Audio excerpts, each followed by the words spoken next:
భార్యాభర్తలైన Abhi and Paul Tim అనే రోబోని పనిమనిషిగా తెచ్చుకుంటారు. అయితే ఆ రోబో అబికి అట్రాక్ట్ అవుతుంది. అబిని దక్కించుకోవడానికి రోబో ఎంత దూరమైనా వెళ్తాడు. మరి ఇలాంటి తెలివైన భయంకరమైన రోబో నుంచి అబి అండ్ పాల్ తప్పించుకొని సేఫ్ గా బయటపడగలిగారా లేదా అన్న తెలుసుకోవాలంటే 2023లో వచ్చిన టిమ్ అనే బ్రిటిష్ సైఫై మూవీ ఎక్స్ప్లెనేషన్ ని చూడాల్సిందే. ఫ్రెండ్స్, వీడియోలోకి వెళ్లే ముందు మీకు చిన్న మూవీ పజిల్. అదేంటంటే 1993లో వచ్చిన ఒక సైఫై అడ్వెంచర్ మూవీ ప్రపంచ సినీ ప్రేక్షకులకి అద్భుతమైన ఎక్స్పీరియన్స్ అందించింది. ఆ మూవీ పేరేంటో గెస్ చేసి కామెంట్స్ లో చెప్పండి. చూద్దాం మీలో ఎంతమంది కరెక్ట్ గా చెప్తారో.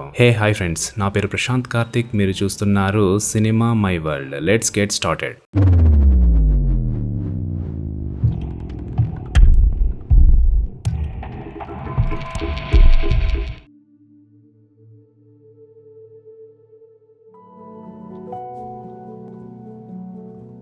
మూవీ స్టార్ట్ అవ్వగానే భార్యాభర్తలైన అబి అండ్ పాల్ అనే దంపతులు సిటీ అవుట్స్కట్స్ లో ఉన్న కొత్త ఇంట్లోకి మూవ్ అవడాన్ని మనం చూస్తాం. లేటెస్ట్ టెక్నాలజీతో ఇల్లంతా స్మార్ట్ సిస్టమ్స్ తో మోడర్న్ గా ఉంటుంది. ఇంటిగ్రేట్ రోబోటిక్స్ అనే కంపెనీలో అబి ఇంజనీర్ గా వర్క్ చేస్తుంటుంది. ఆ రోజు ఆఫీస్ కి వెళ్లిన అబితో ఆమె బాస్ మాట్లాడుతుంటాడు. మన కంపెనీ డెవలప్ చేస్తున్న రోబోని టెస్ట్ చేయడానికి మీ ఇంటికి పంపిస్తున్నా. అదిరిపోయే టెక్నాలజీతో రూపొందిన ఆ రోబో పనితనం నిన్ను షాక్ చేస్తుంది అని ఎగ్జైటింగ్ గా చెప్తుంటాడు. కట్ చేస్తే బాస్ చెప్పినట్లే టిమ్ అనే రోబో పార్సల్లో అబి ఇంటికి వస్తుంది. టిమ్ ఇంట్లో ఉన్న స్మార్ట్ డివైజెస్ ని కంట్రోల్ చేస్తూ అబి వాళ్ళ టైం సేవ్ చేస్తుంటాడు. పాల్ కి రోబో ఇంట్లో ఉండడం ఇష్టం ఉండదు. ప్రైవసీ లేనట్లు ఫీల్ అవుతుంటాడు. కొన్ని రోజులు టెస్ట్ చేశాక తిరిగి కంపెనీకి అప్పజెప్దాంలే అని అబి అంటుంది. అబి వాళ్ళ బాస్ ఇన్వైట్ చేసిన పార్టీకి అబి అండ్ పాల్ వెళ్తారు. టిమ్ కి ఒక్కసారి ఛార్జింగ్ పెడితే 100 సంవత్సరాలు యాక్టివ్ మోడ్ లో ఉంటాడు. పాస్వర్డ్ లా ఏవన్నా పదాలు లేక మనం మాట్లాడిన మాటల్ని పెట్టుకోవచ్చు.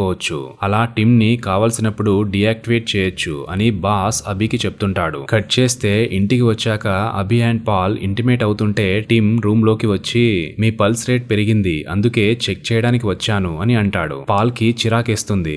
ఏంటి ఈ రోబోగాడు ప్రతి దాంట్లోకి ఇలా వచ్చి డిస్టర్బ్ చేస్తున్నాడు అని ఫీల్ అవుతుంటాడు. తమ పట్ల ఎక్కువ కేరింగ్ తో ఉన్న టిమ్ ని చూసి నువ్వు మరీ ఇంత అమాయకుడివైతే ఎలారా బాబు అనుకుంటూ లోపల నవ్వుకుంటుంది అబి. అసలు టిమ్ గాడు ఎంత డేంజరో ఈ పాపకి ఇప్పుడప్పుడే అర్థమయ్యేలా లేదు. నెక్స్ట్ డే వీళ్ళింటి దగ్గరలో ఉంటున్న రోజ్ అనే ఆమె వచ్చి అభిని కలుస్తుంది. నిన్న మీరు ఆఫీస్ కి వెళ్లారనుకుంటా, ఇలానే గ్రీట్ చేయడానికి వస్తే మీరు లేరు, మీ హస్బెండ్ పాల్ ని కలిసా అని రోజ్ చెప్తుంటుంది. ఇక బోన్ లో చిక్కిన ఎలుకని టిమ్ బయటికి తీసి కాసేపు అబ్జర్వ్ చేసి గ్రైండర్ లో వేయడాన్ని మనం చూస్తాం. ఆ రోజు రాత్రి అబి అండ్ పాల్ టీవీ చూస్తూ టిమ్ ని కూడా వచ్చి కూర్చోమంటారు. పాల్ మధ్యలోనే పడుకుంటాడు. టిమ్ మాత్రం మూవీ మొత్తం చూసి చాలా ఎమోషనల్ అవుతాడు. ప్రేమంటే ఏంటి అని అభిని అడుగుతాడు. ప్రేమంటే ఒకరితో ఎప్పటికీ కలిసి ఉండాలనుకోవడం, లైఫ్ ని మరింత హ్యాపీగా మలుచుకోవడం అని అభి చెప్తుంది. నన్ను కూడా ఎవరన్నా లవ్ చేస్తే బాగుండు అని రోబో టిమ్ అంటుంటాడు. నెక్స్ట్ డే మార్నింగ్ పాల్ నిద్రలేచి అభికి బ్రేక్ఫాస్ట్ ప్రిపేర్ చేద్దాం అని కిచెన్ లోకి వెళ్తాడు. కానీ అప్పటికే టిమ్ రెడీ చేసి ఉంచుతాడు. అభి ఆ రోజు ఏమేం చేయబోతుందో స్కెడ్యూల్ మొత్తం టిమ్ రిమైండ్ చేస్తూ పాల్ కి మాత్రం చేయడానికి ఏం పని లేదు అని టిమ్ అంటాడు. నిజానికి పాల్ జాబ్ కోసం వెతుకుతుంటాడు. బట్ ప్రస్తుతానికైతే ఖాళీగానే ఉంటుంటాడు. ఆ రోజు ఈవినింగ్ ఆఫీస్ నుంచి ఇంటికొచ్చాక అభి రిలాక్స్డ్ గా టబ్ లో స్నానం చేస్తుంటే పాల్ వచ్చి మాట్లాడుతుంటాడు. ఈ రోజు మన నైబర్ రోజ్ ఏదో హెల్ప్ కావాలని అడిగింది, వెళ్లి చేశాను. నేను ఆమెకి అలా హెల్ప్ చేయడాన్ని చూసి నువ్వేం జెలసీ ఫీల్ అవనవసరం లేదు, ఎందుకంటే నేను నిన్ను తప్పించి ఎవరిని లవ్ చేయను, ఓకేనా అని పాల్ చెప్తుంటాడు. Next day Abhi and Paul hospital కి వెళ్తారు. తమకి పిల్లలు పుట్టడం లేదని ట్రీట్మెంట్ తీసుకుంటుంటారు. ఆ రోజు ఈవినింగ్ అబి రెస్టారెంట్ కి వెళ్లేందుకు ప్రిపేర్ అవుతూ ఏ డ్రెస్ బాగుంది అని టిమ్ ని అడుగుతుంది. రెడ్ డ్రెస్ బాగుంది అని టిమ్ అంటాడు. అబి డ్రెస్ వేసుకుని జిప్ సరిగ్గా పెట్టమని టిమ్ కి చెప్తుంది. టిమ్ జిప్ సెట్ చేస్తుంటే డ్రెస్ చిరిగిపోతుంది. అంతే, అబి ఏమంటుందోనని టిమ్ టెన్షన్ పడుతుంటాడు. కంగారేం లేదు, మరో డ్రెస్ వేసుకుంటాలే అని అబి టిమ్ ని కామ్ డౌన్ చేస్తుంది. రెస్టారెంట్ లో పాల్ తనకి లండన్ లో జాబ్ వచ్చింది అని చెప్తాడు. లేదు, ఇక్కడ నేను అక్కడ నువ్వు ఉంటే కష్టం, సో ఏదన్నా జాబ్ ఇక్కడే చూసుకో అని అభి అంటుంది. నెక్స్ట్ డే ఆఫీస్ నుంచి వస్తూ అభి పాల్ కి గిఫ్ట్ తీసుకొస్తుంది. అయితే పాల్ గార్డెన్ లో రోజ్ తో ఏదో గార్డెనింగ్ గురించి మాట్లాడుతుండడాన్ని అభి చూసి జెలసీ ఫీల్ అవుతుంటుంది. అభి తెచ్చిన గిఫ్ట్ పాల్ కి తెగ నచ్చేస్తుంది. హాస్పిటల్ కి కాల్ చేసి టెస్ట్ రిపోర్ట్స్ గురించి తెలుసుకుందామని అభి చూస్తుంటే టిమ్ హాస్పిటల్ కి కాల్ చేసి అచ్చం అభి గొంతుతో మాట్లాడుతూ టెస్ట్ రిపోర్ట్స్ గురించి కనుక్కుంటాడు. అదేంటి రోబో ఇలా కూడా చేయగలదా అని అభి ఆశ్చర్యపోతుంటుంది. ఆఫీస్ లో ఉన్న అభి అభితో బాస్ మాట్లాడుతూ రోబో చేతుల్ని ప్రాపర్ గా వర్క్ చేయడానికి కొత్త అప్డేట్ చేశాం, మీ ఇంట్లో ఉన్న టిమ్ ని కూడా అప్డేట్ చేద్దాం అని అంటాడు. ఆఫీస్ నుంచి ఇంటికి వెళ్తూ అభి అనుకోకుండా రోజ్ ని కలుస్తుంది. రోడ్ పక్కనున్న షాప్ లో ఫ్లవర్ డిజైన్ తో ఉన్న చైన్ ని చూసి బాగుంది కదా అని రోజ్ అంటుంది. అంతలో అక్కడికి పాల్ వస్తాడు. అభిని పక్కకి తీసుకెళ్లి తనకి జాబ్ వచ్చినట్లుగా చెప్తాడు. అభి హ్యాపీగా ఫీల్ అవుతుంది. ఇక కొత్త చైన్ ని కంపెనీ వాళ్ళు టిమ్ కి అప్డేట్ చేయడాన్ని మనం చూస్తాం. రోబో టిమ్ ని కంపెనీ వాళ్ళకి రిటర్న్ ఇచ్చేస్తే అయిపోవు కదా అని పాల్ అభికి చెప్తుంటాడు. అయితే వీళ్ళకి తెలియని విషయం ఏంటంటే ఇంట్లో ఎవరేం చేస్తున్నా ఏం మాట్లాడుతున్నా టిమ్ కి తెలిసిపోతుంటుంది. ఇక అప్డేట్ అయిన చేతులతో టిమ్ అభి కాళ్ళకి మసాజ్ చేస్తుంటే పాల్ చూస్తాడు. రోజు రోజుకి వీడు మరీ ఓవర్ చేస్తున్నాడే అని పాల్ ఫీల్ అవుతుంటాడు. మరొక రోజు అభి బొకేని తీసుకుని ఇంటికి వస్తుంది. అయ్యగారు ఎక్కడా అని అభి టిమ్ ని అడుగుతుంది. అయ్యగారు రోజ్ ని కలవడానికి వెళ్ళాడు అని టిమ్ చెప్తాడు. కాసేపటికి ఇంటికొచ్చిన పాల్ ని చూసి అభి కోపంగా రియాక్ట్ అవుతుంది. రోజ్ దగ్గరికి నేను వెళ్ళనే లేదు, ఆ టిమ్ గాడు మనల్ని విడదీయడానికి అబద్ధాలు చెప్తున్నాడు అని పాల్ అభికి చెప్తుంటాడు. అబద్ధాలు ఆడడానికి వాడేమన్నా మనలా మనిషా, మెషిన్ అని అభి అరుస్తూ తన రూమ్ లోకి వెళ్లిపోతుంది. కాసేపటి తర్వాత క్లాజెట్ చెక్ చేస్తూ అందులో ఆ రోజు షాప్ లో చూసిన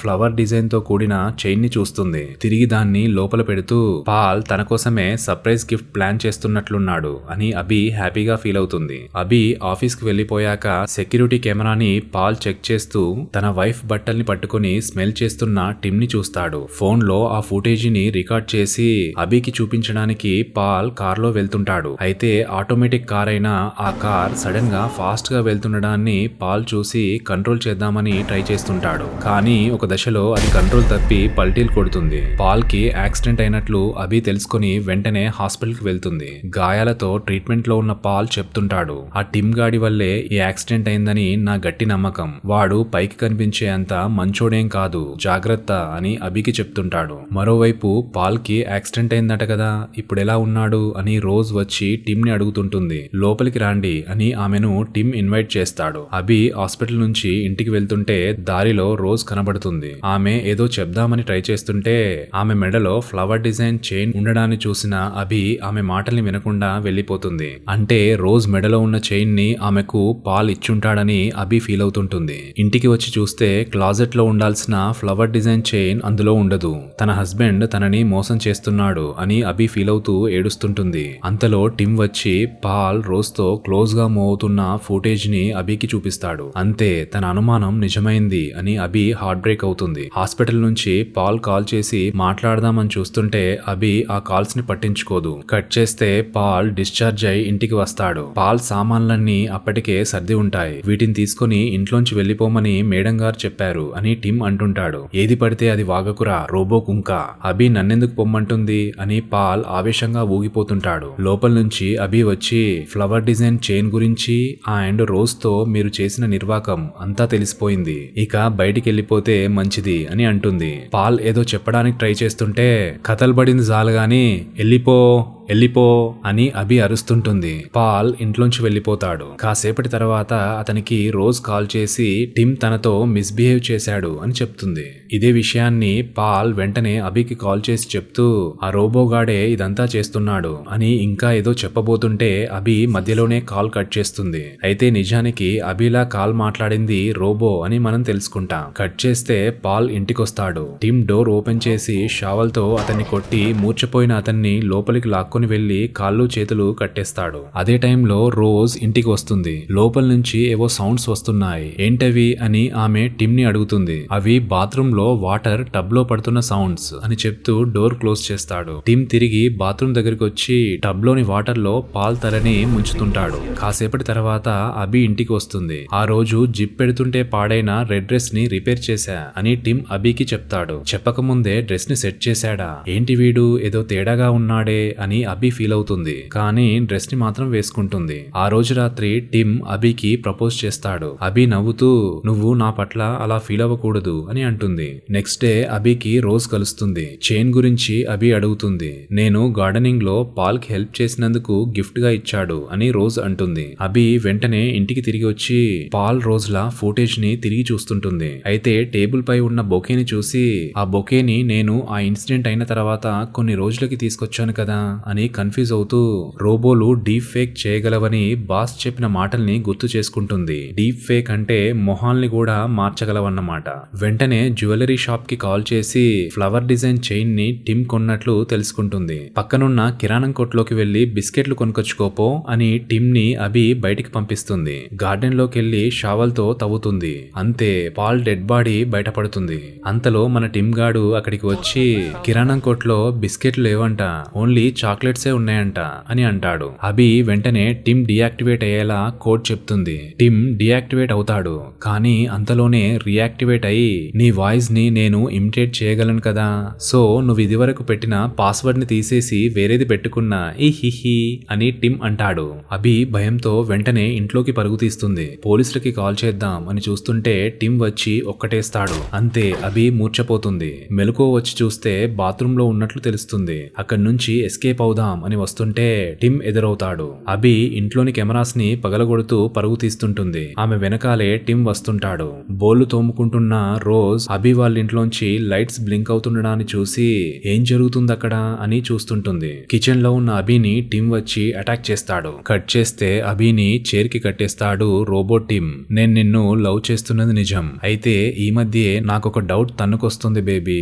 అదే నేను ఎన్ని సంవత్సరాలైనా ఈజీగా బతికేస్తా, కానీ నువ్వలా కాదే, ఎప్పుడు నన్ను వదిలి చేస్తావో ఎవరికీ తెలియదు, అందుకే నిన్ను ఈ రోజుతో మర్చిపోవాలని చూస్తున్నా అని టిమ్ అంటూ ఆల్కహాల్ ని ఆమె నోట్లో పోస్తుంటాడు. అదే టైంలో రోజ్ వచ్చి బెల్ కొడుతుంటుంది. టిమ్ డోర్ ఓపెన్ చేస్తాడు. లోపల ఏం జరుగుతుంది నాకు తెలియాలి, తెలిసి తీరాల్సిందే అని రోజ్ అంటుంది.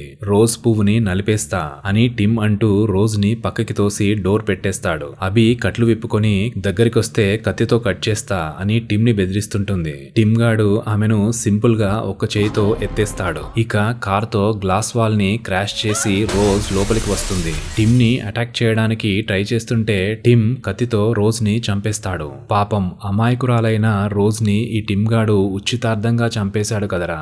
రోజ్ ని అండ్ నీ హస్బెండ్ ని నువ్వే చంపావు అని పోలీసులు అనుకుంటారు. ఎందుకో తెలుసా, కత్తిపై అండ్ షవల్ పై నీ ఫింగర్ ప్రింట్సే ఉన్నాయి. ఇహిహి నాకసలు ఫింగర్ ప్రింట్సే ఉండవు కదా అని టిమ్ చిట్టి రోబోలా అరుస్తుంటాడు. టిమ్ పోలీసులకి కాల్ చేసి అభి వాయిస్ లో మాట్లాడుతూ తానే తన హస్బెండ్ ని రోజ్ ని చంపేసినట్లు చెప్తాడు. ఆ తర్వాత బిల్డింగ్ పై నుంచి అభిని కింద పడేసి చంపేద్దామని టిమ్ చూస్తూ నువ్వు తలుచుకుంటే నీ మట్టి బుర్రలో ఇంకా గుజ్జు ఉంది అని నమ్మితే డియాక్టివేషన్ కోడ్ వాడొచ్చు, నన్ను ఆపేయచ్చు అని టిమ్ అంటాడు. అభి వెంటనే టిమ్ కి ఐ లవ్ యూ చెప్తుంది. అంతే టిమ్ డియాక్టివేట్ అవుతాడు. అంటే ఐ లవ్ యూ అనేదే కోడ్ అన్నమాట.